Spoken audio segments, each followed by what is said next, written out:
ಓಂ ಭಾಷ್ಯಂ ಯದ್ಯಪಿ ಪೂರ್ಣಮೇವ ಬಹುಭಿಃ ವ್ಯಾಖ್ಯಾತ ಪೂರ್ವಂ ಬುಧೈಃ ತಸ್ಮಿಂಸ್ತೇಪಿ ತಥಾಪಿ ಮೋಹಮಗಮನ್ನ ಯದ್ವಾದಿತೋ ಮತ್ಯತಃ ಅಧ್ಯಾಸೈಕನಿರೂಪಣೇನ ನಿಖಿಲಂ ಭಾಷ್ಯಾರ್ಥಮಾತನ್ವತಿ ಸ್ವಾತ್ಮಾನಂದವಿಧಾಯಿನಿ ಚ ಸುಗಮಾ ವ್ಯಾಖ್ಯಾನಕೇಶಾಂ ಮುದೇ ವ್ಯಾಖ್ಯಾನಕೇಶಾಂ ಮುದೇ.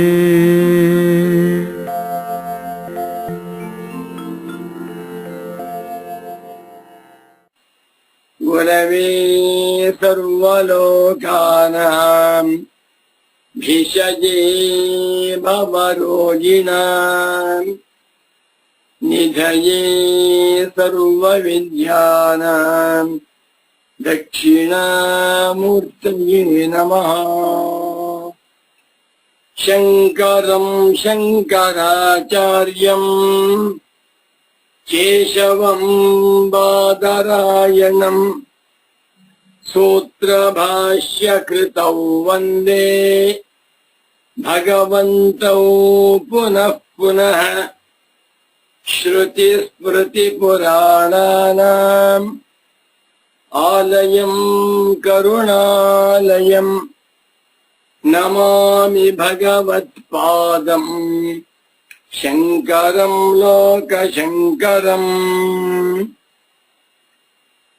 ಅಚತುರ್ವದನೋ ಬ್ರಹ್ಮ ವಿಬಾಹುರಪರೋ ಹರಿಃ ಅಪಾಲಲೋಚನ ಶಂಭುಃ ಭಗವಾನ್ ಬಾದರಾಯಣಃ. ಭಾರತೀ ಕರುಣಾಪಾತ್ರಂ ಭಾರತೀ ಪದಭೂಷಣಂ ಭಾರತೀ ಪದಮಾರೂಢಂ ಭಾರತೀ ತೀರ್ಥಮಾಶ್ರಯೇ. ವಿದ್ಯಾ ವಿನಯ ಸಂಪನ್ನಂ ವೀತರಾಗಂ ವಿವೇಕಿನಂ ವಂದೇ ವೇದಾಂತ ತತ್ವಜ್ಞಂ ವಿಧುಶೇಖರ ಭಾರತೀಂ. ಮಾ ಸರ್ವದೃಗ್ಯೋऽಸೌ ಸರ್ವಾಧ್ಯಾಸ ನಿರಾಸಕೃತೆ ಸತತಂ ಸನ್ನಿಧತ್ತಾಂ ಮೇ ಹೃದಯೇ ಪರಮಶಿವಃ. ಸೂತ್ರಭಾಷ್ಯ ಪ್ರಣೇತಾರೌ ವೇದಾಂತಾಬ್ಜ ಪ್ರಭಾಕರೌ ವಂದೇ ಪರಸ್ಪರಾತ್ಮಾನೌ ಬಾದರಾಯಣ ಶಂಕರೌ.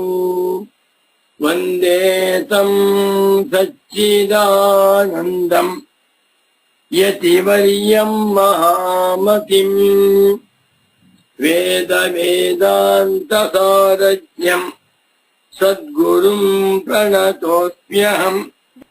ಶ್ರೀಮಚ್ಛಂಕರ ಭಗವತ್ ಪೂಜ್ಯ ಪಾದ ಮಹಾಸದ್ಗುರುಭ್ಯೋ ನಮಃ. ಶ್ರೀ ಶ್ರೀ ಸಚ್ಚಿದಾನಂದೇಂದ್ರ ಸರಸ್ವತಿ ಸದ್ಗುರು ಪಾದುಕಾಭ್ಯಾಂ ನಮಃ. ನಮೋ ನಮಃ ಸದ್ಗುರು ಪಾದುಕಾಭ್ಯಾಂ.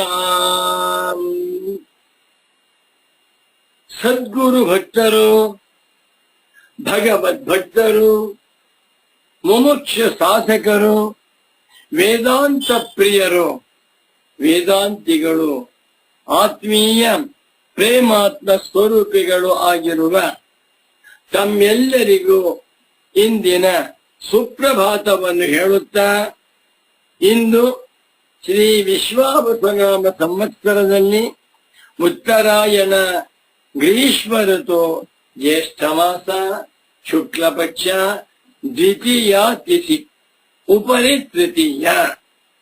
ಇಂದು ವಾರ ಗುರುಗಳ ವಾರ. ಪರಮ ಪೂಜ್ಯ ಸಚ್ಚಿದಾನಂದೇಂದ್ರ ಸರಸ್ವತಿ ಸ್ವಾಮಿಗಳವರ ಹೃದಯದಂತಿರುವ ಸಚ್ಚಿದಾನಂದೇಂದ್ರ ಸರಸ್ವತಿ ಸ್ವಾಮಿಗಳವರ ಸಾಕ್ಷಾತ್ಕಾರವನ್ನ ಮಾಡಿಸುವಂತ ಶ್ರೇಷ್ಠವಾದ ಗ್ರಂಥ ಸುಗಮ ಗ್ರಂಥ. ಗುರುವಾರ ಗುರುಗಳಿಗೆ ಅತ್ಯಂತ ಪ್ರಿಯವಾಗಿರುವಂತಹ ಗ್ರಂಥವನ್ನ ಕುರಿತು ಉಪನ್ಯಾಸವನ್ನ ಪ್ರಾರಂಭ ಮಾಡೋಣ. ಇಂದು 2025ನೇ ಇಸವಿ ಮೇ ಮಾಹೆಯಲ್ಲಿ 29ನೇ ತಾರೀಕಿನ ಗುರುವಾರದ ಶುಭೋದಯವನ್ನು ತಮ್ಮೆಲ್ಲರಿಗೂ ಕೋರುತ್ತಾ ಕಾರ್ಯಕ್ರಮವನ್ನು ಪ್ರಾರಂಭ ಮಾಡೋಣ. 103ನೇ ಪುಟ ಸುಗಮ ಕನ್ನಡ ಗ್ರಂಥ 29ನೇ ಖಂಡ. ಹಿಂದಿನ ಭಾಗದಲ್ಲಿ ಒಂದು ವಾಕ್ಯ ಓದ್ತೇನೆ, ತುಂಬಾ ಚೆನ್ನಾಗಿದೆ. ಬ್ರಹ್ಮ ವಿದ್ಯಾಯಾಂತು ಉದಿತಾಯಾಂ ಸತ್ಯಾಂ ಅಶೇಷದ್ವೈತ ಜ್ಞಾನಸ್ಯ ಅತ್ಯಂತಂ ನಿವೃತ್ತೇ ನ ಪುನಃ ವಿದ್ಯಾ ಸಂಭವ.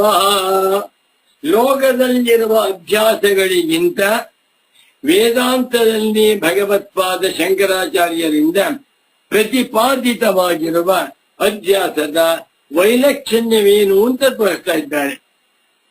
ಲೋಕದಲ್ಲಿ ಸಾವಿರಾರು ತರಹದ ಅಧ್ಯಾಸಗಳಿವೆ, ಸಂತೋಷ, ಅದರಿಂದಲೂ ಅನರ್ಥ ಪ್ರಾಪ್ತಿ. ಆದರೆ ಬ್ರಹ್ಮವಿದ್ಯಾಯಾಂತು ವದಿತಾಯ ಅಧ್ಯಾಸ ಸಾಮಗ್ರ್ಯ ಅವಿನಾಶಾತಿ. ಬ್ರಹ್ಮಜ್ಞಾನ ಉಂಟಾದ ಮೇಲೆ ಅಧ್ಯಾಸಕ್ಕೆ ಅವಕಾಶವೇ ಇಲ್ಲ. ಯಾಕೆ? ಬ್ರಹ್ಮವಿದ್ಯಾಯಾಂತು, ಆದರೆ ಬ್ರಹ್ಮವಿದ್ಯೆಯಾದರೂ ಮುದಿತಾಯ ಹುಟ್ಟು ಬಿಟ್ರೆ ನಮಗೆ ಬ್ರಹ್ಮಜ್ಞಾನ ಉಂಟಾಯಿತು. ನನ್ನ ಅನುಭವದಲ್ಲಿ ಅಹಂ ಬ್ರಹ್ಮಾಸ್ಮಿ ಎನ್ನುವಂತ ನಿಶ್ಚಯ ಜ್ಞಾನವಾಯಿತು. ಈ ಬ್ರಹ್ಮಜ್ಞಾನೋದಯ ಬ್ರಹ್ಮ ವಿದ್ಯೋದಯ ಎನ್ನುವಂತಹದ್ದು ಪಾಂಡಿತ್ಯ ಪ್ರದರ್ಶನವಲ್ಲ, ಉಪನ್ಯಾಸ ಚಾತುರ್ಯವೂ ಅಲ್ಲ, ಗ್ರಂಥ ಲೇಖನ ಸಾಮರ್ಥ್ಯವೂ ಅಲ್ಲ. ಇದು ಅನುಭವದಲ್ಲಿ ನಿಶ್ಚಿತವಾಗಿ ಉಂಟಾಗಿರುವಂತಹ ತಿಳುವಳಿಕೆ. ಯಾರಪ್ಪ ನೀನು ಅಂತ ಕೇಳಿದ್ರೆ, ನಾ ಕೃಷ್ಣಮೂರ್ತಿ ಬಾ, ಡಾಕ್ಟರ್ ಕೃಷ್ಣಮೂರ್ತಿ ಅಂತ ಹೇಳ್ತಾನೆ. ಅದೇ ರೀತಿಯಲ್ಲಿ ಯಾರು ನಾನು? ಅಹಂ ಬ್ರಹ್ಮಾಸ್ಮಿ. ಇದು ಅನುಭವದಲ್ಲಿ ನೆಲೆಗೊಂಡಿರುವ ಅಪರೋಕ್ಷವಾಗಿರುವಂತಹ ತಿಳುವಳಿಕೆ. ಇದು ಉದಿತಾಯ ಹುಟ್ಟು ಬಿಟ್ಟರೆ ಅಶೇಷ ದ್ವೈತ ಜ್ಞಾನಸ್ಯ ಅತ್ಯಂತಂ ನಿವೃತ್ತೇ. ಶ್ರೀರಾಮ್ ಜಯರಾಮ್. ದ್ವೈತ ವಿಜ್ಞಾನ ಸಂಪೂರ್ಣ ಹೊರಟೋದು, ದ್ವೈತ ವಸ್ತುಗಳೇ ಇಲ್ಲ. ಅಹಮೇವೇದಂ ವಿಶ್ವಂ ಬ್ರಹ್ಮೈವೇದಂ ವಿಶ್ವಂ ಅಹಂ ಬ್ರಹ್ಮಾಸ್ಮಿ. ನೋಡಿ ಹೇಗಿದೆ ಇದು. ಬ್ರಹ್ಮಜ್ಞಾನ ಉಂಟಾಗಿ ಬಿಟ್ಟರೆ ಅಂತಹ ಬ್ರಹ್ಮಜ್ಞಾನಿಗೆ ಅದ್ವೈತ ಜ್ಞಾನವು ಸಂಪೂರ್ಣವಾಗಿರುವುದರಿಂದ ಅವನಿಗೆ ದ್ವೈತ ಜ್ಞಾನವು ಸಂಪೂರ್ಣ ಹೊರಟೋಯ್ತು. ನನಗಿಂತ ಭಿನ್ನವಾಗಿ ಏನು ಇದೆ? ದೇವತೆಗಳು ನಾನೇ, ರಾಕ್ಷಸರು ನಾನೇ, ಕ್ರಿಮಿಕೀಟಗಳು ನಾನೇ, ನಾಗರಹವೂ ನಾನೇ, ಕಾಳಿಂಗ ಸರ್ಪವೂ ನಾನೇ, ಸಿಂಹ ಹುಲಿ ಎಲ್ಲವೂ ನಾನೇ. ಬಾ, ದ್ವೈತ ವಿಜ್ಞಾನವು ಅತ್ಯಂತಂ ಆಲ್ಟುಗೆದರ್ ಕಂಪ್ಲೀಟ್ ಆಗಿ ನಿವೃತ್ತೇ ತೊಲಗಿ ಬಿಡುವುದರಿಂದ ಪುನಃ ಅವಿದ್ಯಾ ಸಂಭವೋ ನಾಸ್ತಿ. ಬ್ರಹ್ಮಜ್ಞಾನಿಗೆ ಬ್ರಹ್ಮಜ್ಞಾನ ಉಂಟಾದ ಮೇಲೆ ಒಂದು 10 ವರ್ಷವಾದ ಮೇಲೆ ಪುನಃ ಅವಿದ್ಯಾ ಬರಬಹುದೇನೋ ಅಂದ್ರೆ ದ್ವೈತವೇ ಇಲ್ಲ, ದೇಶವಿಲ್ಲ, ಕಾಲವಿಲ್ಲ, ಜನ್ಮವಿಲ್ಲ, ಮರಣವಿಲ್ಲ. ಇದು ಬ್ರಹ್ಮಜ್ಞಾನ. ಬ್ರಹ್ಮಜ್ಞಾನಿಗೆ ಪುನಃ ಅವಿದ್ಯೆಯು ಸಂಭವಿಸಲಾರದು. ಅತಃ ಆದ್ದರಿಂದ ಸರ್ವಾನರ್ಥ ಹೇತು ಇಯಮೇವ ಇತಿ ವಿಶೇಷತಃ ಇಮಾಮೇವ ಅವಿದ್ಯಾಂ ಮನ್ಯಂತೆ ಪಂಡಿತಾಃ. ಬಾಬಾ ತಮೇತಂ ಏವಂ ಲಕ್ಷಣಂ ಅಧ್ಯಾಸಂ ಪಂಡಿತ ಅವಿದ್ಯೇತಿ ಮನ್ಯಂತೆ. ಶಂಕರ ಭಗವತ್ ಪೂಜ್ಯ ಪಾದಾಚಾರ್ಯರ ಈ ವಾಕ್ಯಕ್ಕೆ ಪರಮ ಪೂಜ್ಯ ಸಚ್ಚಿದಾನಂದೇಂದ್ರ ಸರಸ್ವತಿ ಸ್ವಾಮಿಗಳವರು ಅರ್ಥವನ್ನು ಹೇಳಿ ಉಪಸಂಹಾರ ಮಾಡ್ತಾ ಇದ್ದಾರೆ. ಅತಃ ಆದ್ದರಿಂದ ಸರ್ವಾನರ್ಥ ಹೇತು ಅಸ್ಯಾನರ್ಥ ಹೇತು ಪ್ರಹಾಣಾಯ ಎಲ್ಲ ಅನರ್ಥಗಳಿಗೂ ಹೇತುವಾದದ್ದು ಇಯಮೇವ ಅವಿದ್ಯಾ ಅಯಮೇವ ಅಧ್ಯಾಸ ಇದಮೇವ ಅಜ್ಞಾನಂ. ಅಜ್ಞಾನ ಶಬ್ದ ನಪುಂಸಕಲಿಂಗವಾದ್ದರಿಂದ ಇದಮಜ್ಞಾನಂ, ಅವಿದ್ಯಾ ಶಬ್ದ ಸ್ತ್ರೀಲಿಂಗವಾದ್ದರಿಂದ ಇಯಂ ಅವಿದ್ಯಾ, ಅಧ್ಯಾಸ ಶಬ್ದ ಪುಲ್ಲಿಂಗವಾದ್ದರಿಂದ ಅಯಮೇವ ಅಧ್ಯಾಸ. ಇಯಮೇವ ಇದೇ ಎಲ್ಲ ಅನರ್ಥಗಳಿಗೂ ಯೋಚನೆ ಮಾಡಿ. ಮನುಷ್ಯನು ಎಷ್ಟೇ ಆರೋಗ್ಯವಂತನಾಗಿದ್ದರೂ ದುಃಖ, ಎಷ್ಟೇ ಶ್ರೀಮಂತನಾಗಿದ್ದರೂ ದುಃಖ, ಎಷ್ಟೇ ದೊಡ್ಡ ಅಧಿಕಾರದಲ್ಲಿದ್ದರೂ ದುಃಖ. 180 ವರ್ಷ ಬದುಕಿದ್ರು ಅನರ್ಥ. ಯಾಕೆ? ಅವಿದ್ಯಾ ಕೂತಿದೆಯಲ್ಲ. ಎಲ್ಲಿಯವರೆಗೆ ಅರಮನೆಯ ಒಳಗಡೆಯಲ್ಲಿ ಕಾಳಿಂಗ ಸರ್ಪ ಓಡಾಡ್ತಾ ಇದೆಯೋ, ಅದು ಓಡಾಡ್ತಾ ಇದೆ, ಯಾರ ಕಣ್ಗೂ ಕಾಣಿಸ್ತಾ ಇಲ್ಲ. ಅప్పుడు ಯಾವತ್ತೋ ಒಂದಿನ ಕಾಣಿಸ್ಕೊಳುತ್ತೆ, ವಾರಕ್ಕೆ ಒಂದ್ ದಿವಸ ಕಾಣಿಸ್ಕೊಳುತ್ತೆ, ಎಲ್ಲೋ ಮರೆಯಾಗ್ತಾ ಇದೆ, ಕಾಣಿಸ್ತಾ ಇಲ್ಲ. 100 ರೂಮ್ಸ್ ಇದೆ, ಎಲ್ಲೋ ಸೇರ್ಕೋತಾ ಇದೆ. ಅರಮನೆ ಎಷ್ಟು ಸುಂದರವಾಗಿದ್ದರೋ, ಅರಮನೆಯಲ್ಲಿ ಸಕಲ ಭೋಗ ಭಾಗ್ಯಗಳಿದ್ದರು, ಅರಮನೆ ಭರ್ತಿ ಚಿನ್ನ ಬೆಳ್ಳಿ ತುಂಬ. 1 ಟನ್ ಚಿನ್ನ ಇದೆ, 100 ಟನ್ ಬೆಳ್ಳಿ ಇದೆ, ಎಲ್ಲ ಅನ್ಕೋಯ. ಆದರೆ ಯಾರು ಹೋಗುವುದಿಲ್ಲ. ಕಾಳಿಂಗ ಸರ್ಪ ಭಯ, ಅನರ್ಥ ಪ್ರಾಪ್ತಿ. ಅದೇ ರೀತಿಯಲ್ಲಿ ಮನುಷ್ಯನು ಎಷ್ಟೇ ಬುದ್ಧಿವಂತನಾಗಿ ಮೇಧಾವಿಯಾಗಿ ಎಷ್ಟೇ ದೊಡ್ಡವನಾಗಿದ್ದರೂ ಅವನಿಗೂ ಕೂಡ ಅವಿದ್ಯೆ ಇದೆ.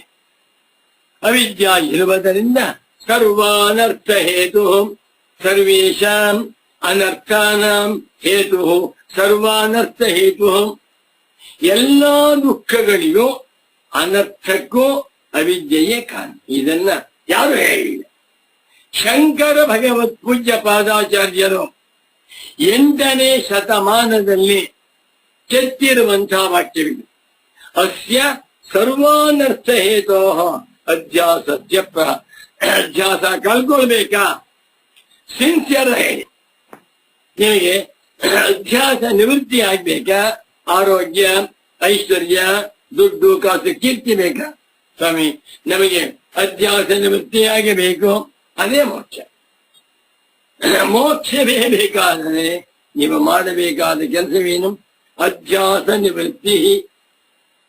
ಅಧ್ಯಾಸವನ್ನ ಕಳೆದುಕೊಳ್ಳುವುದಕ್ಕೆ ಏನ್ ಮಾಡಬೇಕು? ಬ್ರಹ್ಮ ವಿದ್ಯಾಪ. ಎಂಥ ಮಾತು ಬರ್ತಿದ್ದ ಶಂಕರಾಚಾರ್ಯ. ಅಸ್ಯಾನರ್ಥ ಹೇತೋ ಪ್ರಹಾಣಾಯ ಆತ್ಮೈಕತ್ವ ವಿದ್ಯಾ ಪ್ರತಿಪತ್ತಯೇ ಸರ್ವೇ ವೇದಾಂತ ಆರಭ್ಯಂತೆ. ಯಾರು ಹೇಳಿದೆ? ವೇದಾಂತಿಗಳು ಎಂದುಕೊಂಡು ವೇದಾಂತ ಪ್ರವಚನ ಮಾಡ್ತೀವಿ ಅಂತ ಹೇಳ್ಕೊಂಡು ಜನಗೆ ಹೇಳ್ತಾ ಇರೋದೇನು? ಜಪವನ್ ಮಾಡಿ, ಪೂಜೆ ಮಾಡಿ, ಧ್ಯಾನ ಮಾಡಿ, ಮತ್ತೊಂದು ಒಳ್ಳೆಯದಾಗುತ್ತೆ. ಇದು ಮೋಸ, ಬೇಡ. ವೇದಾಂತದಲ್ಲಿ ತಿಳಿಸಿರುವಂತಹದ್ದು ಆತ್ಮೈಕತ್ವ ವಿದ್ಯಾ ಪ್ರತಿಪತ್ತಿ ಅನ್ನುವುದನ್ನು ಹೇಳ್ತಾ ಇದ್ದ. ಅತಃ ಸರ್ವಾನರ್ಥ ಹೇತು, ಎಲ್ಲ ದುಃಖಗಳಿಗೂ, ಎಲ್ಲ ತಾಪಗಳಿಗೂ, ಎಲ್ಲ ಅನರ್ಥಗಳಿಗೂ ಹೇತುವಾದದ್ದು ಇಯಮೇವ ಅವಿದ್ಯಾ ಅವಿದ್ಯೆಯ ಇತಿ. ಆದ್ದರಿಂದ ವಿಶೇಷತಃ ಇಮಾಮೇವ ಅವಿದ್ಯಾಂ ಪಂಡಿತಾ ಮನ್ಯಂತೆ ಇತ್ಯರ್ಥ. ಅಧ್ಯಾಸ ಎನ್ನುವ ಮಾತಿಗೆ ಈ ಅವಿದ್ಯೆಯೇ ಅಧ್ಯಾಸ, ಅಧ್ಯಾಸವೇ ಅವಿದ್ಯಾ ಎಂದು ಪಂಡಿತರು ಮನ್ಯಂತೆ ಅಭಿಪ್ರಾಯ ಪಡುತ್ತಾರೆ.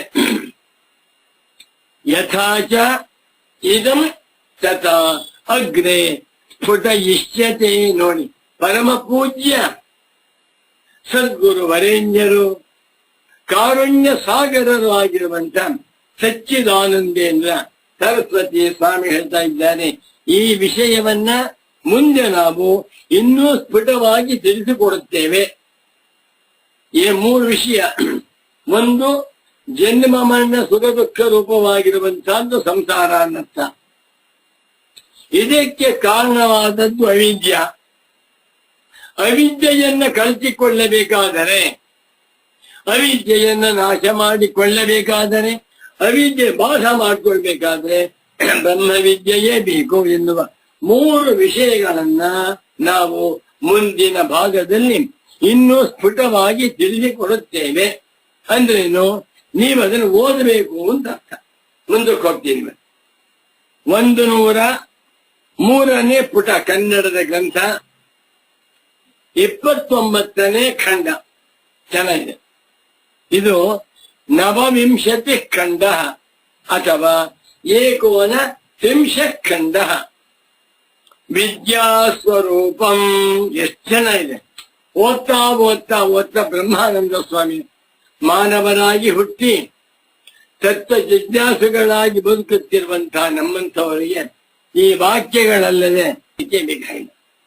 ನಾನೊಂದು ಪುಸ್ತಕ ಬರೆದಿದ್ದೇನೆ. ಶಂಕರರಿಂದ ಮುಮುಕ್ಷುಗಳಿಗೆ ಹೋಳಿಗೆ ಊಟ.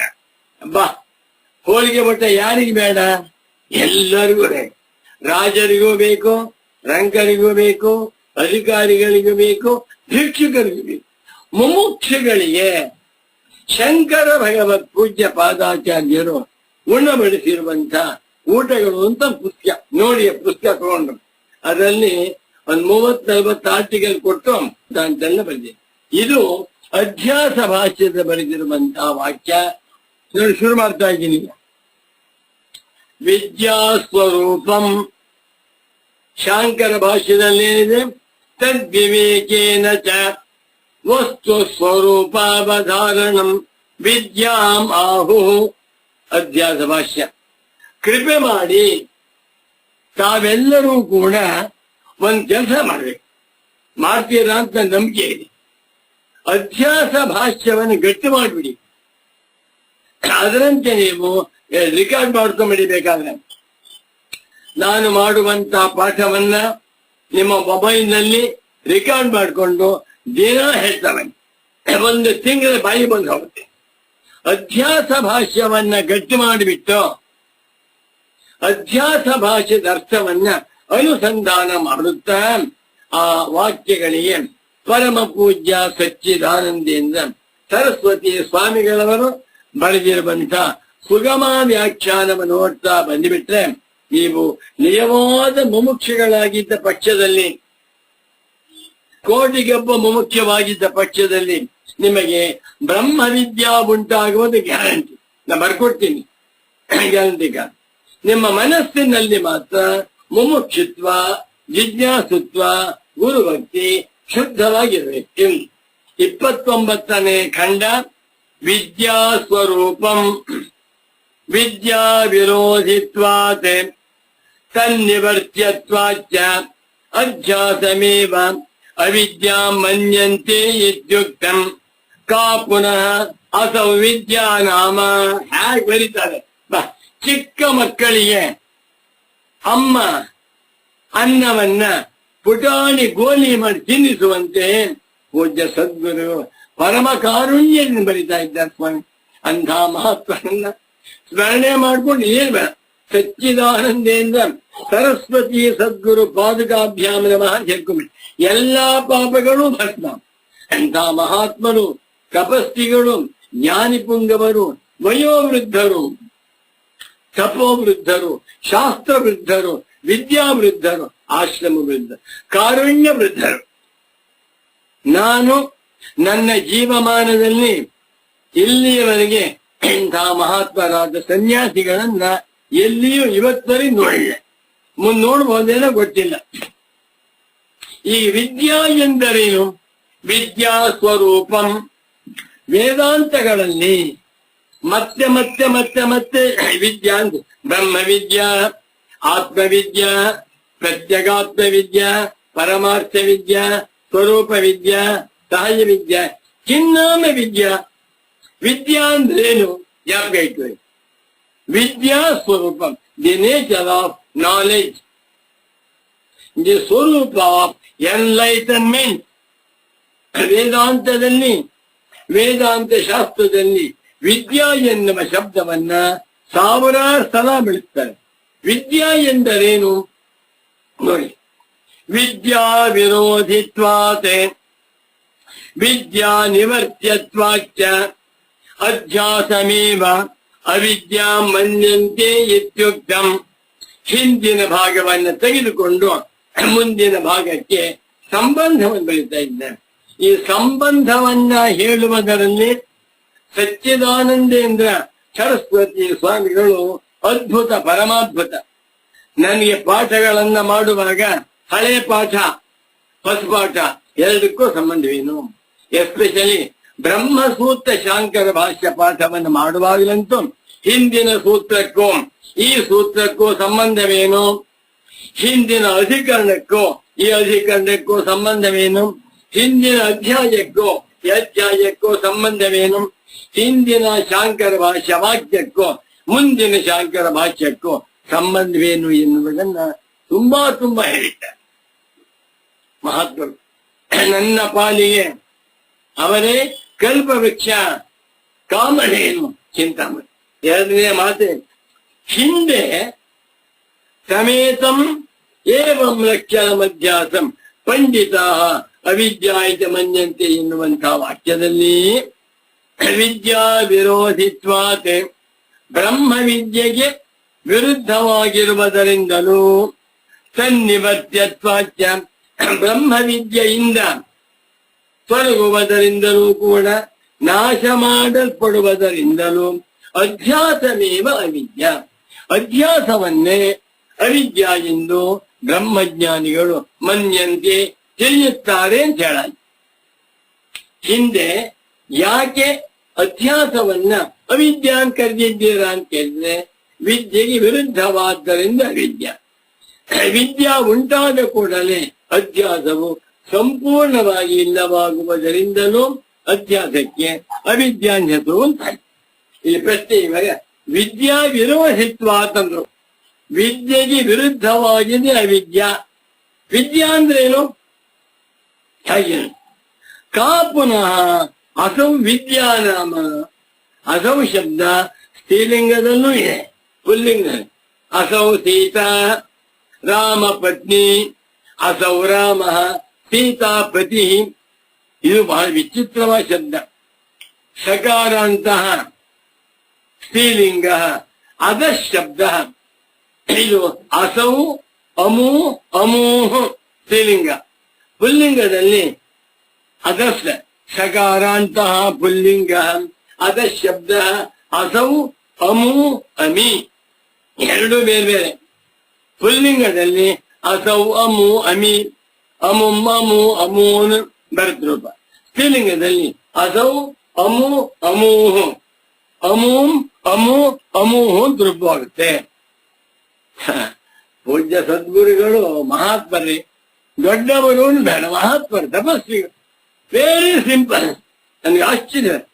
ಊಟಕ್ಕೆ ಮರದ ತಟ್ಟೆ, ಇನ್ನೇನು ಸ್ವಾಮಿ, ಕೈಯಲ್ಲಿ ದಂಡ, ಕಮಂಡಲು, ತೆಂಗಿನಕಾಯಿ ಚಿಪ್ಪಿನ ತಯಾರು ಮಾಡುವಂತ ಕಮಂಡು, ಮರದಿಂದ ತಯಾರಾಗಿರುವಂತಹ ಬುದ್ಧ, ಇಷ್ಟೇ ಅವರ ಒಂದು ಕೌಪಿ ಮುಗಿದಾಯ್ತು, ಇನ್ನೇನು ಇಲ್ಲ. ದೊಡ್ಡ ಕೆಮ್ಮಣ್ಣು.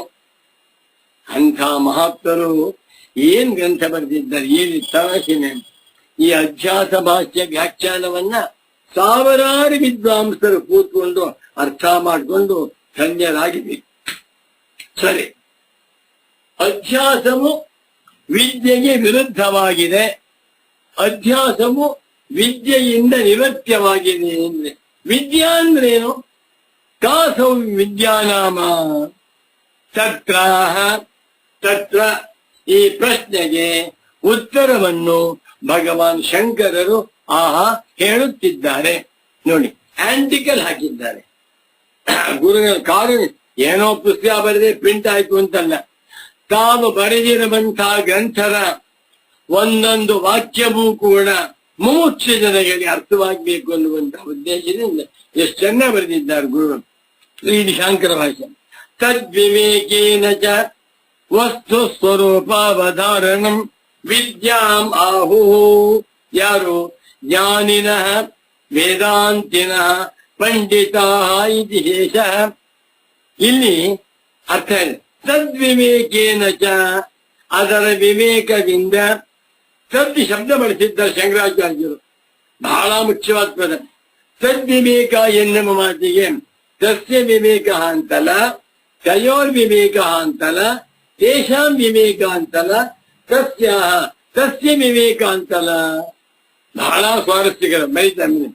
ತದ್ವಿವೇಕೇನ ಚ, ಅದನ್ನು ವಿವೇಕ ಮಾಡಿಕೊಂಡು, ಅಂದರೆ ಇದು ಆತ್ಮ, ಇದು ಅನಾತ್ಮ, ಆತ್ಮನು ಅನಾತ್ಮವಾಗಲಿಕ್ಕೆ ಸಾಧ್ಯವಿಲ್ಲ, ಅನಾತ್ಮವು ಆತ್ಮನೂ ಆಗಲಿಕ್ಕೆ ಸಾಧ್ಯವಿಲ್ಲ ಎಂದು ಆತ್ಮನನ್ನ ಅನಾತ್ಮ ವಸ್ತುಗಳಿಂದಲೂ ಅನಾತ್ಮ ವಸ್ತುಗಳನ್ನ ಆತ್ಮನಿಂದಲೂ ಕೂಡ ವಿವೇಕೇನ ಬಿಡಿಸಿ ತಿಳಿದುಕೊಳ್ಳುವುದರಿಂದ ವಸ್ತು ಸ್ವರೂಪಾವಧಾರಣಂ, ಇದಕ್ಕೆ ಹೆಸರು ವಸ್ತು ತಂತ್ರಜ್ಞಾನಂ ಬಂದ್ಬಿಡ್ತು.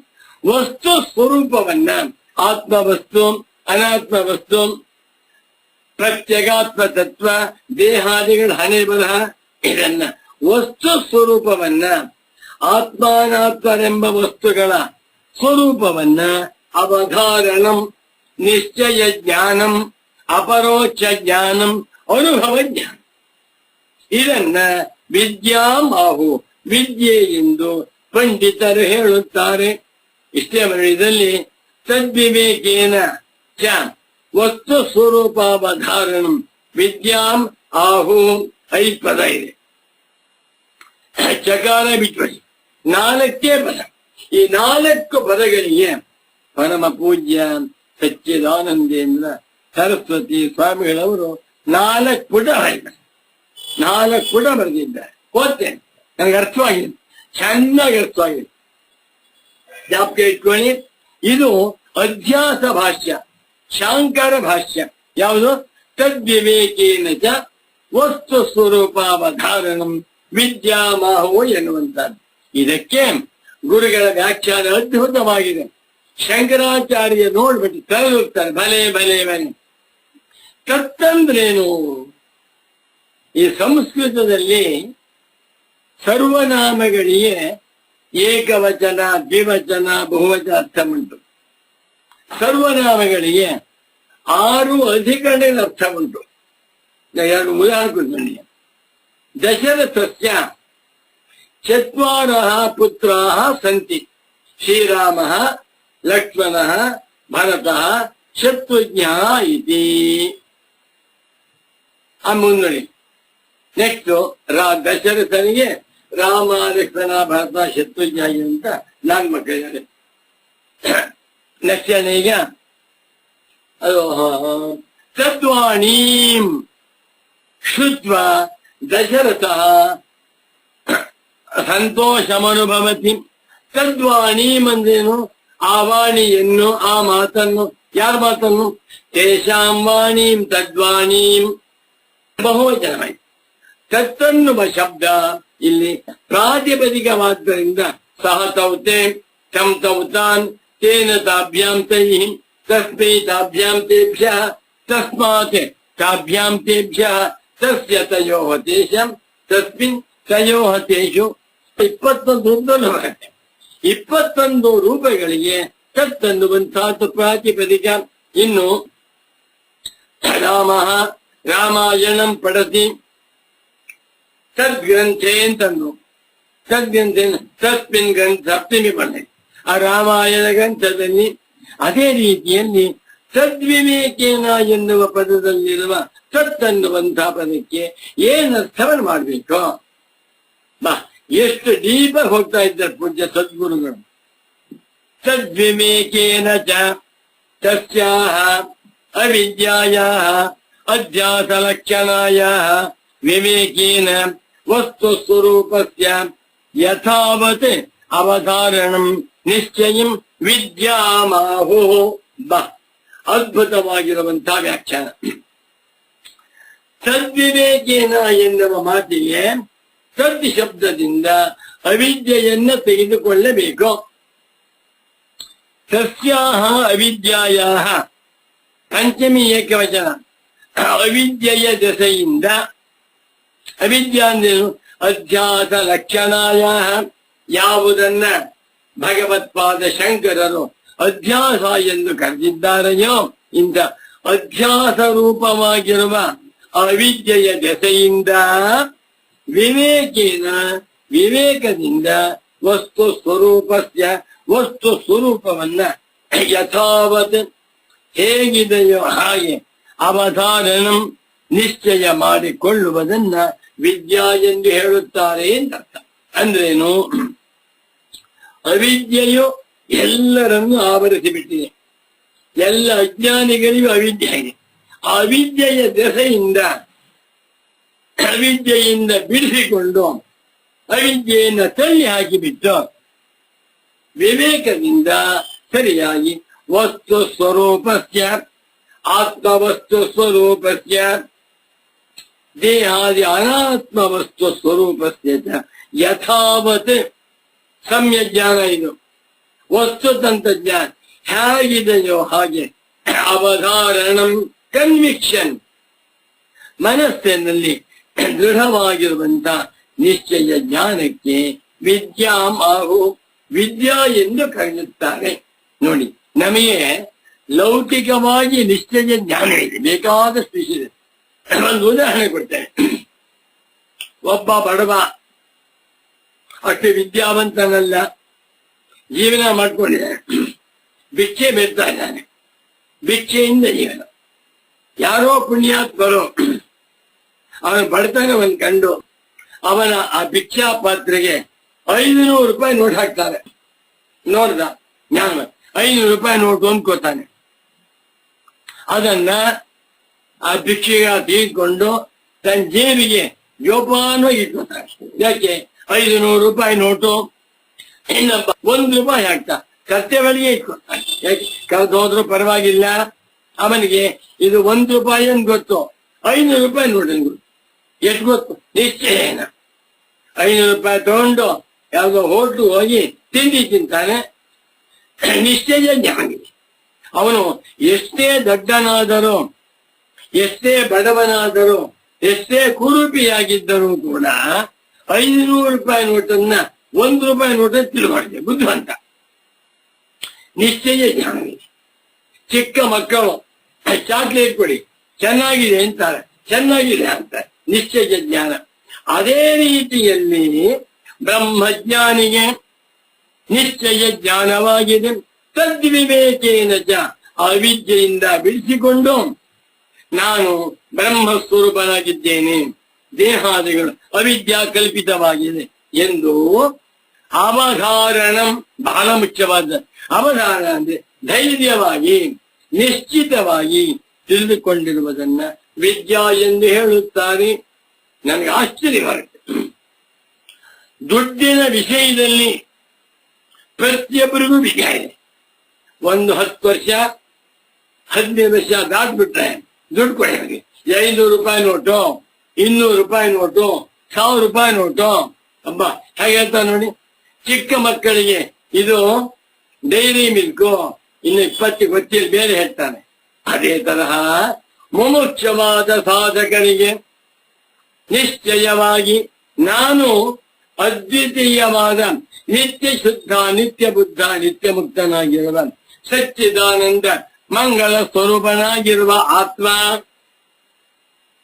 ದೇಹಾದಿಗಳೆಲ್ಲವೂ ಕೂಡ ಅವಿದ್ಯಾ ಕಲ್ಪಿತವಾಗಿರುವ ಜುಳ್ಳಾಗಿರುವ ಪದಾರ್ಥ ಎಂದು ಅವಧಾರಣಂ ಮನಸ್ಸಿನಲ್ಲಿ ಧೈರ್ಯವಾಗಿ ನಿಶ್ಚಯ ಜ್ಞಾನವಿದೆಯಲ್ಲ, ಇದಕ್ಕೆ ವಿದ್ಯಾಂತ.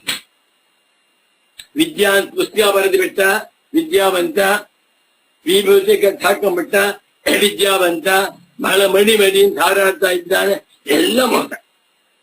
ವಿದ್ಯಾ ಎನ್ನುವಂತಹದ್ದು ಅಂತಃಕರಣದಲ್ಲಿ ಶುದ್ಧವಾಗಿರುವ ಅಂತಃಕರಣದಲ್ಲಿ ಉಂಟಾಗಿರುವ ನಿಶ್ಚಯ ಜ್ಞಾನ, ಅದು ವಿದ್ಯಾ ಅಂತ. ಅವಿದ್ಯಾಯ ಸಕಾಶಾತ್ ವಿವೇಕೋ ನಾಮ ತದ್ವೈಪರೀತ್ಯೇನ ವಿಭಜ್ಯ ಜ್ಞಾನಂ. ನೋಡಿ, ಈಗ ಅವಿದ್ಯೆಯ ದೆಸೆಯಿಂದ ವಿದ್ಯೆಯಿಂದ ವಿವೇಕ ಮಾಡ್ಕೊಳ್ಬೇಕು ಅಂತ ಏನರ್ಥ? ಗುರುಗಳು ಸಮಾಸ ವ್ಯಾಸ ಪದ್ಧತಿಯಿಂದ ವ್ಯಾಖ್ಯಾನ ಮಾಡುವುದರಲ್ಲಿ ಅದ್ವಿತೀಯರು. ಶಂಕರ ಭಗವತ್ ಪೂಜ್ಯ ಪಾದಾಚಾರ್ಯರು ಕೂಡ ಸಮಾಸ ವ್ಯಾಸ ಪದ್ಧತಿಯಿಂದ ಬೃಹದಾರಣ್ಯಕ ಭಾಷ್ಯವನ್ನು ಬರೆದಿದ್ದಾರೆ, ಸೂತ್ರ ಭಾಷ್ಯವನ್ನು ಬರೆದಿದ್ದಾರೆ ಅಂತ ಹೇಳ್ತಾ ಇದ್ದಾರೆ. ಸಮಾಸ ವ್ಯಾಸ ಪದ್ಧತಿ ಜ್ಞಾಪಕ ಇಟ್ಕೊಳ್ಳಿ. ಸಮಾಸ ವ್ಯಾಸ ಪದ್ಧತಿ.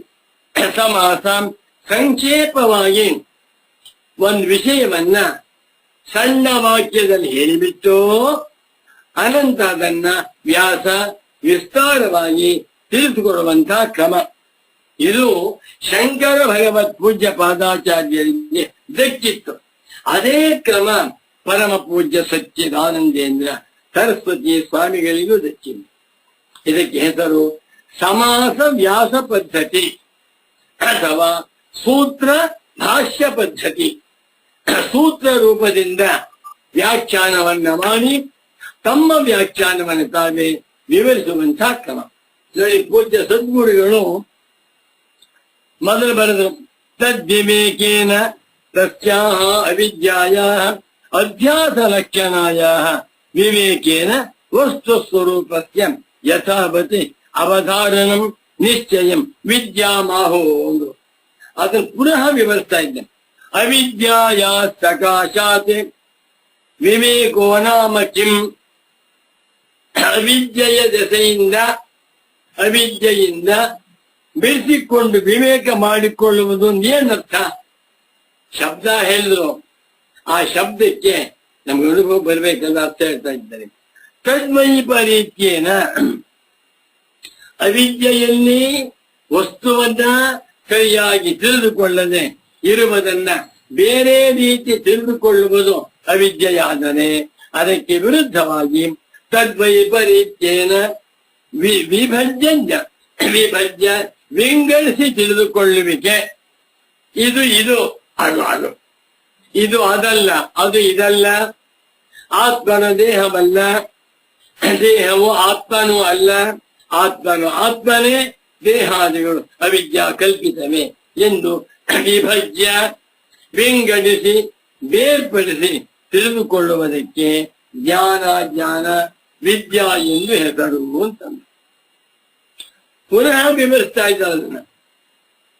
ತಸ್ಯಾಹ ಅವಿದ್ಯಾಯಾಹ ವಿವೇಕೋ ನಾಮ ನೇದಂ ಸಮ್ಯಜ್ಞಾನಮಿತಿ ವಿವೇಚನಂ. ತದ್ವಿವೇಕೇನ ಎನ್ನುವ ಮಾತಿಗೆ ಎಷ್ಟು ಸೊಗಸಾಗಿ ವ್ಯಾಖ್ಯಾನ ಮಾಡ್ತಾನೆ. ತದ್ವಿವೇಕೇನ ಅಂದ್ರೆ ತಸ್ಯಾಹ ಅವಿದ್ಯಾಯಾಹ ವಿವೇಕ, ಅವಿದ್ಯೆಯಿಂದ ಬಿಡಿಸಿಕೊಂಡು ವಿವೇಕ ಮಾಡಿಕೊಳ್ಳುವುದು ಅಂತಂದ್ರೆ ಇದು ಸಮ್ಯಜ್ಞಾನವಲ್ಲ. ದೇಹಾತ್ಮಜ್ಞಾನವು ಅಧ್ಯಾಸ ರೂಪವಾಗಿದೆ. ದೇಹವೇ ನಾನೇ ದೇಹ ಅಂತ ಮಾಡ್ಕೊಂಡಿದ್ದಾನಲ್ಲ, ಇದು ಅವಿದ್ಯಾ, ಇದು ಅಧ್ಯಾಸ. ಇದರಿಂದ ವಿವೇಕ ಮಾಡಿಕೊಳ್ಳುವುದು ಅಂದ್ರೆ ಈ ಅಧ್ಯಾಸವು ನೇದಂ ಸಮ್ಯಜ್ಞಾನ, ಇದು ಅವಿದ್ಯಾ ಸಮ್ಯಜ್ಞಾನವಲ್ಲ, ಇದು ಅಧ್ಯಾಸ ಸಮ್ಯಜ್ಞಾನವಲ್ಲ ಎಂದು ತಿಳಿದುಕೊಳ್ಳುವುದಕ್ಕೆ ಹೆಸರು ತದ್ವಿವೇಕೇನ ಅಂದ್ರು. ತದ್ವಿವೇಕೇನ ಎನ್ನುವ 5 ಅಕ್ಷರಗಳ ಒಂದು ಪದ ತದ್ ವಿ ವೇ ಕೇನ. ಹೌದಾ? ತದ್ವಿವೇಕೇನ ಎನ್ನುವ ಒಂದು ಸಣ್ಣ ಪದಕ್ಕೆ ಪೂಜ್ಯರಾದಂಥ ಸದ್ಗುರು ಪುಂಗವರಾದ ಶ್ರೀ ಶ್ರೀ ಶ್ರೀ ಸಚ್ಚಿದಾನಂದೇಂದ್ರ ಸರಸ್ವತಿ ಸ್ವಾಮಿಗಳವರು ಎಷ್ಟು ಚೆನ್ನಾಗಿ ಯಾರು ಹೇಳ್ತಾರೆ ಇದನ್ನ ಒಂದು ತಿಳ್ಕೊಳ್ಳಿ. ಏನೋ ನಾವು ಭಾಗ್ಯವಂತರು, ಅದೃಷ್ಟವಂತರು, ಸಚ್ಚಿದಾನಂದೇಂದ್ರ ಸರಸ್ವತಿ ಸ್ವಾಮಿಗಳ ಕಾಲದಲ್ಲಿ ಬದುಕಿದ್ದೇವೆ, ದೇಹತ್ಯಾಗ ಮಾಡಿಬಿಟ್ಟಿದ್ದಾರೆ. ಅವ್ರ ಉಪದೇಶವನ್ನ ಸಂಪೂರ್ಣವಾಗಿ ಸುಬ್ರಾಯ ಶರ್ಮನಿಗೆ ಕೊಟ್ಟು ಅನುಗ್ರಹ ಮಾಡಿದ್ದಾರೆ. ಸುಬ್ರಾಯ ಶರ್ಮನು ಸಚ್ಚಿದಾನಂದೇಂದ್ರ ಸರಸ್ವತಿ ಸದ್ಗುರುಗಳ ಅಖಂಡ ಸೇವೆಯನ್ನ ಮಾಡಿ ಅವರ ಸಂಪೂರ್ಣ ಅನುಗ್ರಹಕ್ಕೆ ಪಾತ್ರನಾಗಿ ಅವರಿಂದ ಕಲಿತಿರುವಂತಹ ವಿದ್ಯೆಯನ್ನ ಅವರ ಕ್ರಮದಲ್ಲಿಯೇ 16 ಜನಗಳಿಗೆ ತಿಳಿಸ್ತಾ ಇದ್ದಾರೆ. ನಾವು ಉಪದೇಶ ಅಂತ ಹೇಳುವುದು ತಿಳಿಸ್ತಾ ಇದ್ದಾರೆ. ಅದನ್ನ ನಾವು ಕೇಳ್ತಾ ಇದ್ದೇವೆ ಅಂದ್ರೆ ನಾವು ಭಾಗ್ಯವಂತರಲ್ಲವೇ? ಇದು ಬರೀ ಲೌಕಿಕ ಜನಗಳಿಗೆ ಅರ್ಥವಾಗುವುದಿಲ್ಲ, ಬೇಡ ಅಂತಾರೆ. ನಮ್ಗೆ ವೇದಾಂತ ಬೇಡಪ್ಪ ಅಂತಾರೆ. ಯಾರು ನಿಜವಾದ ಮುಮುಕ್ಷುಗಳು, ಕೋಟಿಗೊಬ್ಬ ಮುಮುಕ್ಷು. ಯಾರು ನಿಜವಾದ ತತ್ವ ಜಿಜ್ಞಾಸುಗಳು ಈ ಪವಿತ್ರವಾದಂತಹ ಮಾನವ ಜನ್ಮದಲ್ಲಿ ನಮ್ಗೆ 60 ವರ್ಷ ವಯಸ್ಸಾಯ್ತು. ಇವಾಗ ಊಟ ಮಾಡಿದ್ದು ಸಾಕು, ತಿಂದಿದ್ದು ಸಾಕು, ಚಿನ್ನ ಬೆಳ್ಳಿ ಹಾಕೊಂಡಿದ್ದು ಸಾಕು, ಅಲಂಕಾರ ಮಾಡ್ಕೊಂಡಿದ್ದು ಸಾಕು, ಹೋಟ್ಲು ಹೋದ್ದು ಸಾಕು. ಇನ್ನು ಉಳಿದಿರುವಂತಹ ನಮ್ಮ 40 ವರ್ಷದ ಅವಧಿಯಲ್ಲಿ ವೇದಾಂತವನ್ನು ಓದಿಕೊಂಡು ಆತ್ಮಜ್ಞಾನವನ್ನು ಸಂಪಾದನೆ ಮಾಡಿಕೊಂಡು ಜನ್ಮ ಮರಣ ಬಂಧನ ಚಕ್ರದಿಂದ ತಪ್ಪಿಸಿಕೊಂಡು ಅಹಂ ಬ್ರಹ್ಮಾಸ್ಮಿ ತಿಳ್ಕೊಳ್ಬೇಕು ಅಂತ ಹೊಂದಿದ್ದಾರೆಯೋ ಅಂತ ಉತ್ತಮೋತ್ತಮ ಮುಮುಕ್ಷುಗಳಿಗೆ ಸಚ್ಚಿದಾನಂದೇಂದ್ರ ಸರಸ್ವತಿ ಸ್ವಾಮಿಗಳವರ ಸುಗಮ ಗ್ರಂಥ ಪರಮಾಮೃತವಾಗಿದೆ, ಪರಮಾನ್ನ ಸಮಾನವಾಗಿದೆ. ಅವಿದ್ಯೆಯಿಂದ ಬಿಡಿಸಿಕೊಳ್ಳುವುದು, ವಿವೇಕ ಮಾಡಿಕೊಳ್ಳುವುದು ಅಂದೇನಪ್ಪ ಅಂದ್ರೆ ನೇದಂ ಸಮ್ಯಜ್ಞಾನಂ. ಈಗ ನಾನು ನನ್ನನ್ನ ಏನು ಅಂತ ತಿಳಿದುಕೊಂಡಿದ್ದೇನೆಯೋ ಇದು ಸಮ್ಯಜ್ಞಾನವಲ್ಲ, ಇದು ಅವಿದ್ಯಾ ಅಂತ ತಿಳ್ಕೊಂಡು. ತೇನವ ಅರ್ಥ ತೇನ ವಿವೇಕೇನ ಅರ್ಥವನ್ನು ಮಾಡ್ತಿದ್ದೇವೆ.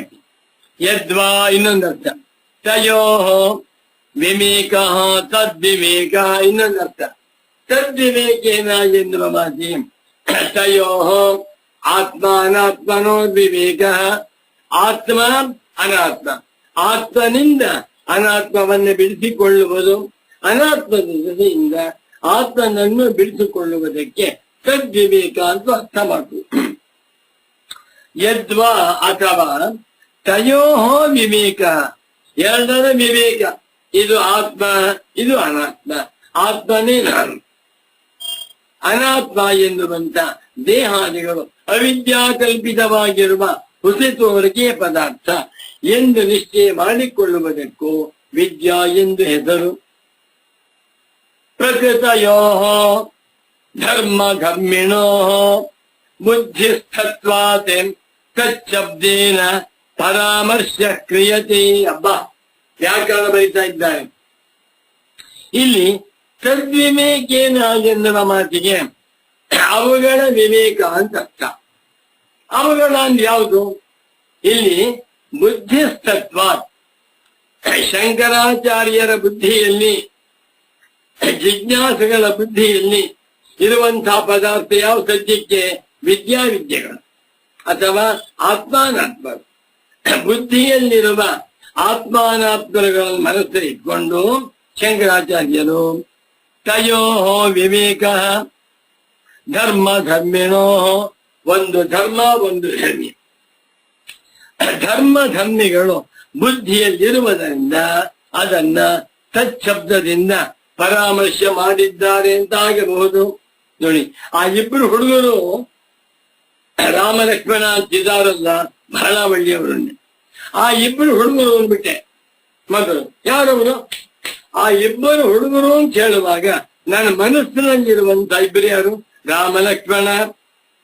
ಆ ಎರಡು ಪ್ರಾಣಿಗಳು ವಿಷಜಂತುಗಳ ಸವಾಸ ಹೋಗಬಾರ್ದು. ಹುಲಿ ಸಿಂಹ ಅಂತಿದೆಯಲ್ಲ ನೋಡಿ, ಹುಲಿ ಸಿಂಹ ಅನ್ನುವಂತ ಮುಂದೆ ಹೇಳ್ತೇನೆ. ಆ ಎರಡು ಪ್ರಾಣಿಗಳು ಎನ್ನುವಾಗ, ಕಾಡು ಪ್ರಾಣಿ ಎನ್ನುವಾಗ ಎರಡು ಯಾವುದು? ಬುದ್ಧಿಸ್ಥ. ಇಲ್ಲಿ ಭಗವತ್ಪಾದಾಚಾರ್ಯರವರು ತದ್ವಿವೇಕೇನ ಅನ್ಬಿಟ್ರು. ತದ್ವಿವೇಕ ಅಂದ್ರೇನು? ತಯೋರ್ವಿವೇಕ. ತಯೋ ಅಂದ್ರೇನು? ಇಲ್ಲಿಯವರೆಗೆ ಅಜ್ಜಾತ ಭಾಷ್ಯದಲ್ಲಿ ಭಗವತ್ಪಾದ ಶಂಕರರ ಮನಸ್ಸಿನಲ್ಲಿರುವಂತಹ ವಸ್ತು ಎರಡು. ಒಂದು ಧರ್ಮ, ಒಂದು ಧರ್ಮಿ. ಒಂದು ಆತ್ಮ, ಒಂದು ಅನಾತ್ಮ. ಇದನ್ನ ಮನಸ್ಸಿನಲ್ಲಿರುವುದನ್ನ ಭಗವತ್ಪಾದ ಶಂಕರಾಚಾರ್ಯರವರು ತದ್ವಿವೇಕೇನ, ಆತ್ಮಾನಾತ್ಮನ ವಿವೇಕದಿಂದ ಅಂತಲೂ ಅರ್ಥ ಮಾಡಬಹುದು. ಧರ್ಮ ಧರ್ಮಿಣೋ, ಧರ್ಮ ಮತ್ತು ಧರ್ಮಿಗಳು ಬುದ್ಧಿಸ್ತತ್ವ, ಬುದ್ಧೌ ತಿಷ್ಠತಃ ಇತಿ ಬುದ್ಧಿಸ್ಥೌ ದ್ವಿವಚನ. ತಯೋರ್ಭಾವ ಬುದ್ಧಿಸ್ತತ್ವಂ ತಸ್ಮಾತ್, ಬುದ್ಧಿಯಲ್ಲಿ ಎರಡೂ ಪದಾರ್ಥಗಳು ಇರುವುದರಿಂದ ಅದನ್ನ ತಚ್ಛಬ್ದೇನ, ತತ್ತನ್ನುವಂತಹ ಶಬ್ದದಿಂದ ಇಲ್ಲಿ ಭಗವತ್ಪಾದ ಶಂಕರಾಚಾರ್ಯರು ಪರಾಮರ್ಶೆ ಮಾಡಿದ್ದಾರೆ ಅಂತಲೂ ಅರ್ಥ. ಈ ವ್ಯಾಕರಣ ಪ್ರಕಾರ ಹೇಳ್ತಾನೆ. ಈ ವ್ಯಾಕರಣದಲ್ಲಿ ಸರ್ವನಾಮ ಪದಗಳನ್ನ ಬಳಸಬೇಕಾದರೆ ಆಂಟಿಸಿಡೆಂಟು ಇರಬಹುದು, ಪ್ರಿಸಿಡೆಂಟು ಇರಬಹುದು. ಹಿಂದೆ ಹೇಳಿದ್ದನ್ನು ಹೇಳುವುದಕ್ಕಾಗಿ ಸರ್ವನಾಮ ಬಳಸಬಹುದು. ಬುದ್ಧಿಯಲ್ಲಿ ಇರುವುದನ್ನ ಮುಂದೆ ಹೇಳ್ತಾರಲ್ಲ, ಅದನ್ನು ಹೇಳುವುದಕ್ಕಾಗಿಯೂ ಸರ್ವನಾಮವನ್ನ ಬಳಸಬಹುದು ಅಂದಿದ್ದಾರೆ. ಅದನ್ನ ಹೇಳ್ತಾ ಇದ್ದಾರೆ ಪೂಜ್ಯ ಸದ್ಗುರು. ಅತ್ಯಂತ ವಿವಿಕ್ತಯೋ ಧರ್ಮ ಧರ್ಮಿಣೋ ಇತರೇತರ ವಿವೇಕೇನ ಹಿ ಅಧ್ಯಾಸೋ ಭವತಿ ಇತ್ಯುಕ್ತಂ. ಎಷ್ಟರ ಬಿದ್ದುಬಿಟ್ಟಿದು ಸದ್ವಿವೇಕೇನ ಎನ್ನುವ 5 ಅಕ್ಷರಗಳ ಒಂದು ಪದಕ್ಕೆ ಪರಮ ಪೂಜ್ಯ ಸಚ್ಚಿದಾನಂದೇಂದ್ರ ಸರಸ್ವತಿ ಸದ್ಗುರುಗಳು ಸೊಗಸಾಗಿ ವ್ಯಾಖ್ಯಾನ ಮಾಡ್ತಾ ಇದ್ದಾರೆ. ಎಷ್ಟು 5 ಅರ್ಥ ಮಾಡ್ತಾ ಇದ್ದಾರೆ. ಅತ್ಯಂತ ವಿವಿಕ್ತಯೋ ಅತ್ಯಂತ ವಿರುದ್ಧ ಸ್ವಭಾವಯೋ ಧರ್ಮ ಧರ್ಮಿಣೋ ಅತ್ಯಂತ ವಿರುದ್ಧ ಸ್ವಭಾವವುಳ್ಳ ಧರ್ಮ ಧರ್ಮಿ ಇವುಗಳಿಗೆ ಇತರೇತರ ಅವಿವೇಕೇನ ಒಂದನ್ನ ಮತ್ತೊಂದೊಂದು ಸರಿಯಾಗಿ ತಿಳಿದುಕೊಳ್ಳದಿರುವುದರಿಂದ ಇದು ಧರ್ಮ, ಇದು ಧರ್ಮಿ, ಇದು ಆತ್ಮ, ಇದು ಅನಾತ್ಮ ಎಂದು ವಿಂಗಡಿಸಿಕೊಳ್ಳದಿರುವುದರಿಂದ ಅವಿವೇಕೇನ ಅಂತಂದ್ರು ಒಂದೇ, ವಿವೇಕಾಭಾವೇನ ಹಿ ಅಧ್ಯಾಸೋ ಭವತಿ. ಅಧ್ಯಾಸ ಉಂಟಾಗಿದೆ ಅಂತ ಹೇಳಿ ಹೌದಾ. ತದ್ವಿವೇಕೇನ ಎನ್ನುವಾಗ ಆತ್ಮಾನಾತ್ಮರುಗಳನ್ನ ಧರ್ಮ ಧರ್ಮಿಗಳನ್ನ ವಿವೇಕದಿಂದ ಸರಿಯಾಗಿ ಬಿಡಿಸಿ ತಿಳಿದುಕೊಳ್ಳದಿರುವುದರಿಂದ ಪರಸ್ಪರ ಅಧ್ಯಾಸವಾಗಿದೆ ಎಂದು ಹೇಳಿದ್ದಾರೆ.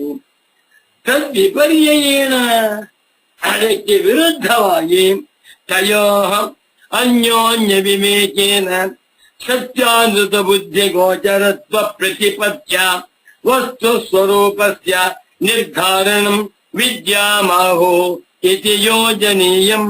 ಶ್ರೀರಾಮ ಜೈರಾಮ ಸೊಗಸಾಗಿದೆ, ಅದ್ಭುತವಾಗಿದೆ. ಇದಂ ಸತ್ಯಂ ಇದಂ ಮಿಥ್ಯ ಅಯಮಾತ್ಮ ಅಯಮನಾತ್ಮ ಇತಿ ವಿವೇಕಾಭಾವಾದೇವ ಏತಯೋಃ ಪರಸ್ಪರಾತ್ಮತ ಪರಸ್ಪರ ಧರ್ಮವತ್ವಂಚ ಪ್ರತೀಯತೆ ಇತಿ ನಿಶ್ಚಯಂ ವಿದ್ಯಾಮಾಹು. ಬಾಬಾ ಬಾಬಾ ಬಾಬಾ ಅದ್ಭುತ, ಪರಮಾದ್ಭುತ. ಪೂರ್ವೋಕ್ತ ನಿವರ್ತಕತ್ವಾಸಿ ಇತಿ ಭಾವ ಅಂದ್ಬಿಟ್ಟು ಮುಂದೆ ಹೇಳ್ತೀನಿ. ಯಥೋಕ್ತಂ ಪೂಜ್ಯಪಾದೈ ಭಗವತ್ಪಾದೈ ಶಂಕರಾಚಾರ್ಯೈ ಅನ್ಯತ್ರ ಭಗವದ್ಗೀತಾ ಭಾಷ್ಯೇ. ನೋಡಿ, ಸಚ್ಚಿದಾನಂದೇಂದ್ರ ಸರಸ್ವತಿ ಸದ್ಗುರುಗಳು ಶಂಕರ ಭಗವತ್ ಪೂಜ್ಯ ಪಾದಾಚಾರ್ಯರ ಬ್ರಹ್ಮಸೂತ್ರ ಭಾಷ್ಯಕ್ಕೆ ಪೀಠಿಗೆಯಾಗಿರುವ ಅಧ್ಯಾಸ ಭಾಷ್ಯಕ್ಕೆ ವ್ಯಾಖ್ಯಾನವನ್ನು ಮಾಡುವಂತಹ ಸಂದರ್ಭದಲ್ಲಿ ಅದೇ ಶಂಕರ ಭಗವತ್ ಪೂಜ್ಯ ಪಾದಾಚಾರ್ಯರಿಂದ ಬರೆಯಲ್ಪಟ್ಟಿರುವ ಭಗವದ್ಗೀತಾ ಭಾಷ್ಯ ಪಂಕ್ತಿಯನ್ನ ಪ್ರಮಾಣವಾಗಿ ಕೋಟ್ ಮಾಡ್ತಾ ಇದ್ದಾರೆ. ಏನಂತ? ಇದು ಭಗವದ್ಗೀತಾ ವಾಕ್ಯ. ಯಾವತ್ ಸಂಜಾಯತೆ ಕಿಂಚಿತ್ ಸತ್ವಂ ಸ್ಥಾವರ ಜಂಗಮಂ ಕ್ಷೇತ್ರ ಕ್ಷೇತ್ರಜ್ಞ ಸಂಯೋಗಾತ್ ತದ್ವಿಧಿ ಭರತರ್ಷಭ.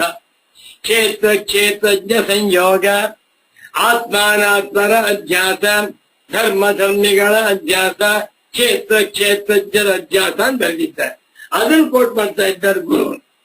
ಯಥೋಕ್ತಂ ಪೂಜ್ಯಪಾದೈ ಭಗವತ್ಪಾದಾಚಾರ್ಯೈ ಶಂಕರಾಚಾರ್ಯೈ ಅನ್ಯತ್ರ ಭಗವದ್ಗೀತಾ ಭಾಷ್ಯೆ ಯಥಾ ಶಾಸ್ತ್ರಂ ಕ್ಷೇತ್ರ ಕ್ಷೇತ್ರಜ್ಞ ಲಕ್ಷಣ ಭೇದ ಪರಿಜ್ಞಾನ ಪೂರ್ವಕಂ ಪ್ರಾಗ್ದರ್ಶಿತ ರೂಪಾತ್ ಕ್ಷೇತ್ರಾತ್ ಮುಂಜಾದಿವ ಈಶೀಕಾಂ ಯಥೋಕ್ತ ಲಕ್ಷಣಂ ಕ್ಷೇತ್ರಜ್ಞಂ ಪ್ರವಿಭಜ್ಯ ನ ಸತ್ತನ್ನಾಸದುಚ್ಯತೆ ಇತ್ಯನೇನ ನಿರಸ್ತ ಸರ್ವೋಪಾಧಿ ವಿಶೇಷಂ ಜ್ಞೇಯಂ ಬ್ರಹ್ಮ ಸ್ವರೂಪೇಣ ಯಃ ಪಶ್ಯತಿ ಕ್ಷೇತ್ರಂಚ ಮಾಯಾ ನಿರ್ಮಿತ ಹಸ್ತಿ ಸ್ವಪ್ನ ದೃಷ್ಟವಸ್ತು ಗಂಧರ್ವನಗರಾಧಿಪದೇವ ಗಂಧರ್ವನಗರಾಧಿಪತಿ ಅಸದೇವ ಸದಿವ ಅವಭಾಸತೆ ಇತ್ಯೇವಂ ನಿಶ್ಚಿತ ವಿಜ್ಞಾನೋ ಯಃ ತಸ್ಯ ಯಥೋತ ಸಮ್ಯಕ್ ದರ್ಶನ ವಿರೋಧಾತ್ ಅಪಗಚ್ಚತಿ ಮಿಥ್ಯಾ ಜ್ಞಾನಂ. ಗೀತಾ ಭಾಷ್ಯ ನಾಳೆ ಮಾಡ್ತೇನೆ. ಸೊಗಸವಾಗಿ ಬರೀತಾ ಇದ್ದಾರೆ. ಏನು ಗುರುಗಳಿಗೆ ಭಾಷ್ಯ ಪಂಕ್ತಿ ಸಿಗ್ಬಿಟ್ರೆ ಅದು ಅರ್ಥ ಆಗ್ಬಿಟ್ಟ. ಯಾರಿಗೆ ವಸ್ತುವಿನ ಸ್ವರೂಪ ಅರ್ಥವಾಗುವುದಿಲ್ಲವೋ ಏನು ಇಂಥ ಭಾಷ್ಯ ಪಂಕ್ತಿಗಳಿಗೆ ಅರ್ಥವನ್ನು ಮಾಡಿಕೊಂಡು ಅನುಭವಿಸಿ ಕುಣಿಬೇಕಾದ್ರೆ ಅಂಥವರು ನಿಜವಾದ ತತ್ವ ಜಿಜ್ಞಾಸುಗಳಾಗಿ ತಾವೆಲ್ಲರೂ ಕೂಡ ನಿಜವಾದ ಮುಮುಕ್ಷುಗಳು, ಸದ್ಗುರು ಭಕ್ತರು, ತತ್ವ ಜಿಜ್ಞಾಸುಗಳಾದ್ರಿಂದ ನಿಮ್ಗೆ ಅರ್ಥವಾಗ್ತಾ ಇದೆ ಅನ್ಕೋತೀನಿ. ನನ್ಗಂತೂ ಅರ್ಥವಾಗಿದೆ. ಇದನ್ನ ನಾಳೆ ದಿವಸ ಮುಂದಸ್ತೇನೆ ಅಂತ ಹೇಳುತ್ತಾ ಓಂ ಶಾಂತಿ ಶಾಂತಿ ಶಾಂತಿ. ಗುರುವರ್ಯ ಪೊರೆಯನ್ನ ಶ್ರೀಕೃಷ್ಣ ಪರಮಾತ್ಮನ ಕಿವಿ ಮಾತು. ಸದ್ಗುರುವನ್ನು ಹೇಗೆ ಸೇವಿಸಬೇಕು ಎಂದು ಭಗವದ್ಗೀತೆಯಲ್ಲಿ ತಿಳಿಸಿದ್ದಾನೆ. ತದ್ವಿದ್ಯ ಪ್ರಣಿಪಾತೇನ ಪರಿಪ್ರಶ್ನೇನ ಸೇವಯಾ ಉಪದೇಕ್ಷಂತಿ ತೇ ಜ್ಞಾನಂ ಜ್ಞಾನಿನಸ್ತತ್ವದರ್ಶಿನಃ. ಸದ್ಗುರುವಾದರೋ ತತ್ವವನ್ನು ತಿಳಿಸುತ್ತಾ ಮಾಯೆ ಎಂಬುದು ಹುಸಿ ತೋರಿಕೆ, ನೀನು ನಾಶವಾಗುವವನಲ್ಲ, ನೀನು ಸಂಸಾರಿಯಲ್ಲ, ನಿನ್ನ ಸಹಜ ಸ್ವಭಾವವೇ ನಿತ್ಯ ಶುದ್ಧ ಬುದ್ಧ ಮುಕ್ತ ಸ್ವರೂಪ ಎಂದು ಸತ್ಯ ಸಂದೇಶವನ್ನು ಹೀಗೆ ತಿಳಿಸುತ್ತಿದ್ದಾರೆ.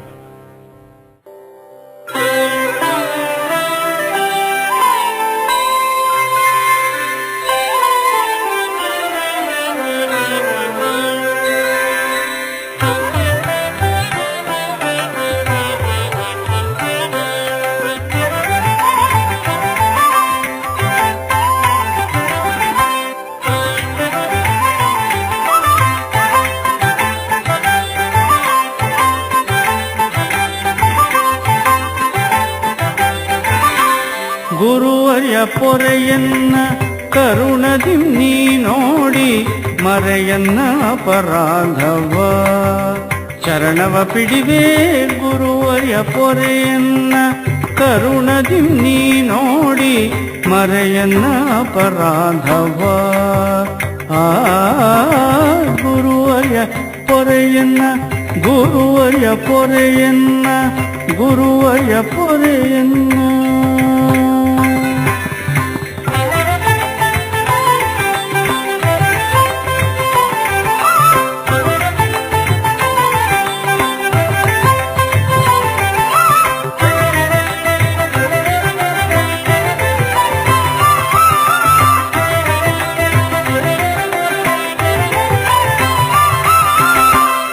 ಎಲ್ಲಿಂದ ಬಂದುದಿ ಇಲ್ಲದ ಮಾಯೆಯು ಸಲ್ಲದ ಕಾರ್ಯವನ್ನು ಅಲ್ಲಗೈಸಿದುದು.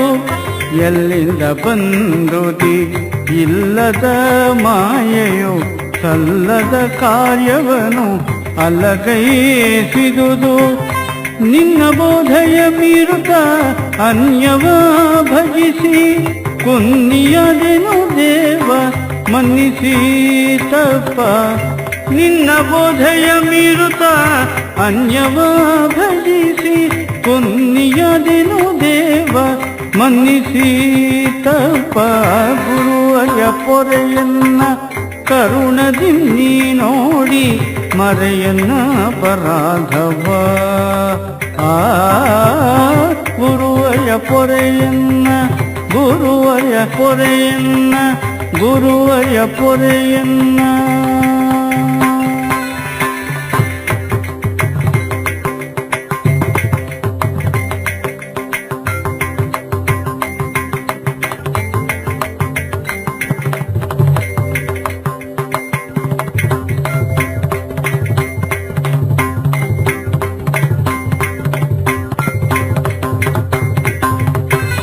ನಿತ್ಯಾನಂದನು ನೀನು ಮರ್ತ್ಯನಲ್ಲೆಂಬ ಸತ್ಯೋಪದೇಶವನು ಓತ್ತರಿಸಿದೆನು. ನಿತ್ಯಾನಂದನು ನೀನು ಮರ್ತ್ಯನಲ್ಲೆಂಬ ಸತ್ಯೋಪದೇಶವನು ಓತ್ತರಿಸಿದೆನು. ಪರಿಪರಿ ಬಳಲಿ ಸಂಸರಣನಾರಕದಿ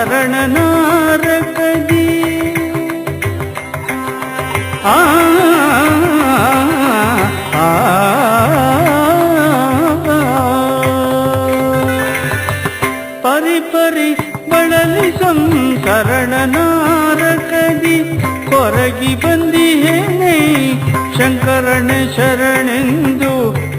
ಕರಗಿ ಬಂದಿಹೇನೈ ಶಂಕರನ ಶರಣೆಂದು ಗುರುವರ್ಯ ಪೊರೆಯನ್ನ ಕರುಣದಿ ನೀ ನೋಡಿ ಮರೆಯನ್ನ ಅಪರಾಧವ ಶರಣವ ಬಿಡಿವೆ ಗುರುವರ್ಯ ಪೊರೆಯನ್ನ ಗುರುವರ್ಯ ಪೊರೆಯನ್ನ ಗುರುವರ್ಯ ಪೊರೆಯನ್ನ